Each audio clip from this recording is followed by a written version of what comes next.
In this episode, we visit the largest Greek island, Crete. We'll visit ancient ports, the beach, beautiful winery, and an amazing olive oil mill. Visit an ancient archaeological site and a whole bunch more. But first, we have to take the ferry from Santorini to Crete. By now, we're pros and we have the boarding process down. Thank you.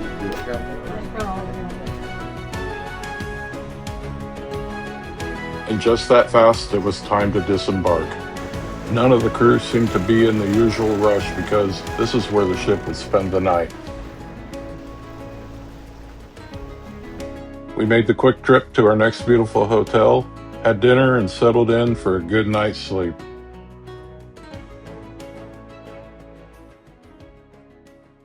We were awakened by a 6.1 earthquake, but we'd never felt anything like it. None of the locals seemed to be impressed by the quake, so we were off to visit the ancient port city of Heraklion. We're walking through the streets of Heraklion, the area that was apparently built out by Venetians back in the 1400s. Now they're all shops. Probably were shops back then too. Pretty much a tourist area, but they have a lot of cool stuff here. Interesting toys and trinkets and gifts.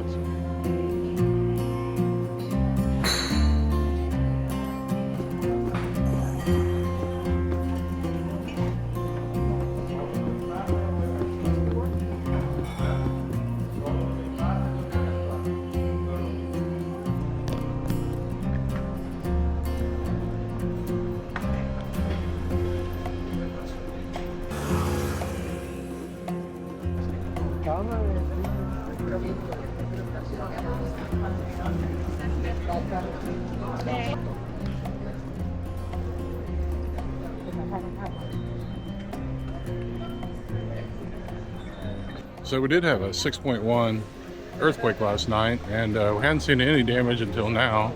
And these folks are cleaning up where a piece of a building fell off onto the street. And the news crew is here recording it, and I'm recording them.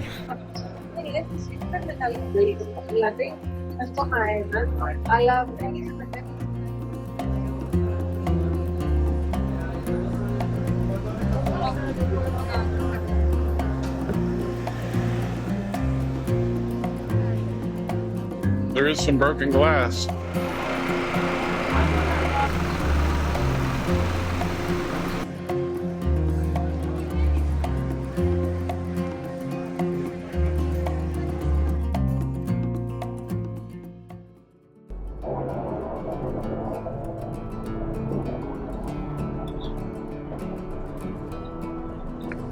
And then it was time to take a long drive along the sea before we turned inland into the mountains so we could visit the most beautiful winery of the entire trip.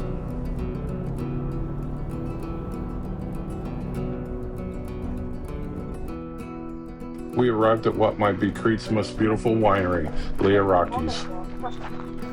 The winery was established in 1966 with the intent to return ancient Greek wines. We arrived at Heraklion, parked by the stone cellar, and walked through rows of Vidiano and Castafali.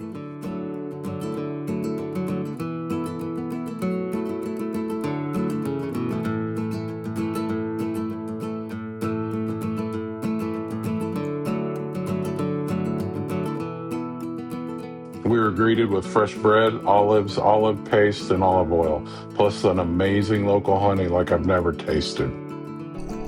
We tasted 4 wines. First, the dry white was flinty. Second had peach. We bought 2 bottles. Right now, it's the second generation that running the winery, and soon they prepare the third generation also to take over. We will have a walk in one of the biggest family-owned vineyards. Most of the production is here and around the area, but we also grow grapes in the central and east parts of Crete. Please, follow me. For production, we do organic farming, and with deep agriculture. Regenerative agriculture is a step further than organic that forbids any chemicals, any pesticides, any herbicides, or artificial fertilizers. That is want to grow something. That's why we leave the indigenous vegetation to grow, and we notice that not only it doesn't compete the crop in water and nutrients, but actually helps. How is that? All these different plants are making a cover and doesn't let the sun hit directly the soil and dries it. So we keep the moisture. Next, we visited the store and the wine cellar.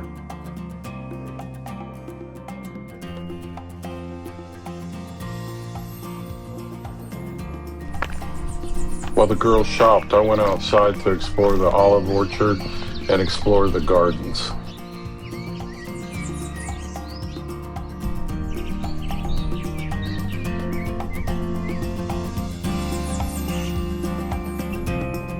And just that fast, our visit was over and we headed back to visit the ancient port city of Chania. But first, we had time for a selfie.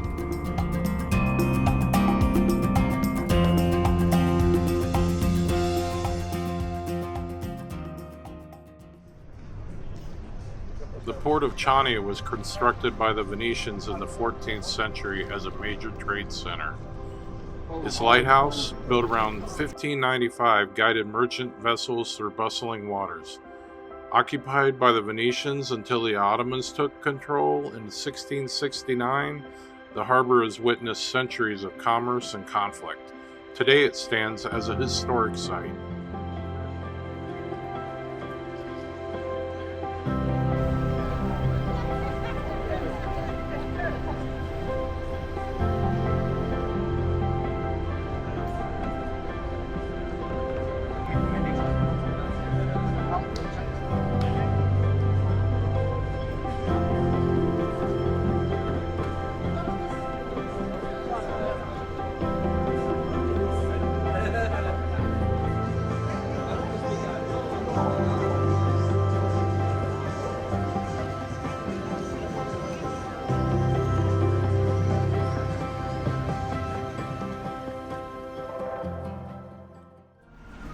Welcome to Knossos, the ancient home of Crete and the home of Europe's very first civilization.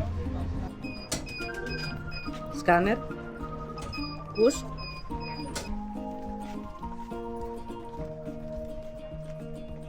Long before the Parthenon or Rome, the Minoans built this sprawling palace, a maze of rooms, stairways, and courtyards that inspired the legend of the Minotaur.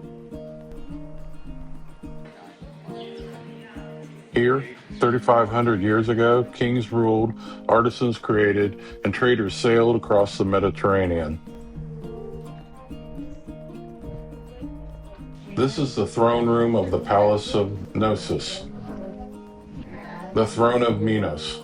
The original stone chair discovered here, the throne and its accompanying wooden replica, is believed to be the oldest throne in Europe, dating to around 1450 BC. Today, wandering these sun-baked stones feels like stepping straight into myth. It's known as the Royal Road, and it's often called the oldest paved road in Europe, where history and legend blur together. At this stop, we took you all the way back to the dawn of civilization. After exploring the ancient world of Knossos, we followed the winding road south to learn about the art of olive oil pressing.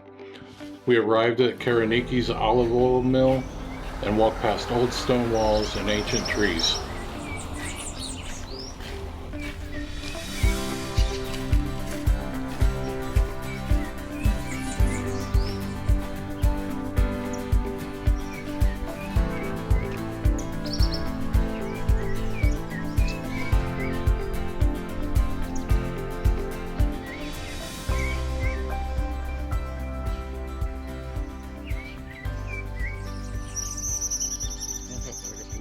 A legal time frame of 24 hours between the harvest and the making of the oil. So we will, yes, prune the trees every year in order to keep them short, because we do not want to use the ladder to harvest them. One can fall from the ladder. And it's already really difficult to find workers. So if one worker breaks his leg, what will we do? We will not be able to replace him. So that's why we keep everything short, so that everything is within your arm's reach. The olives will come in right through the door that you came in as well. We put them in baskets. We will pour the baskets in that first hop. So it's like an elevator. It brings the olives up to this first machine up here, which is like a vacuum cleaner. Here, the olives will fall. This turns under different jets of water, and the olives are washed just with normal water. Here is where we're going to sort the olives by hand. So we need 12 pounds of olives to make 1 liter of olive oil. This is the part that will go down very, very slowly. It will go down more or less to this level. What I want to show you is that at the beginning we're almost touching up here, and then at the end of the pressing it's less than half. So it is right here that we will recuperate the first cold pressed olive oil. With these machines we do only one pressing, the first. There is no second. But back in the day when it was a man or an animal that would pull a piece of wood to make all the press go down, and they would do 2, 3, 4, maybe even more pressings until there was no more liquid coming out of the discs. But it was only the first of those presses that had a chance at being extra virgin.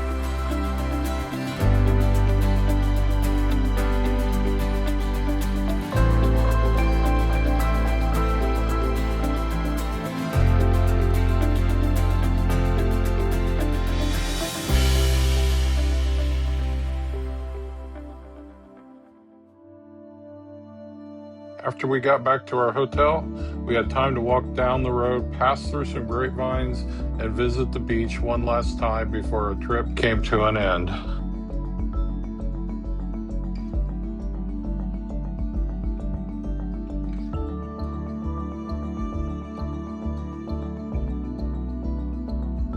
It was time to head back downtown and have one final dinner with our Cooper's Hawk friends. Special thanks to Chef Matt, his wife Susan, and George, our guide. Join us in the next episode as we explore the world 2 lanes at a time.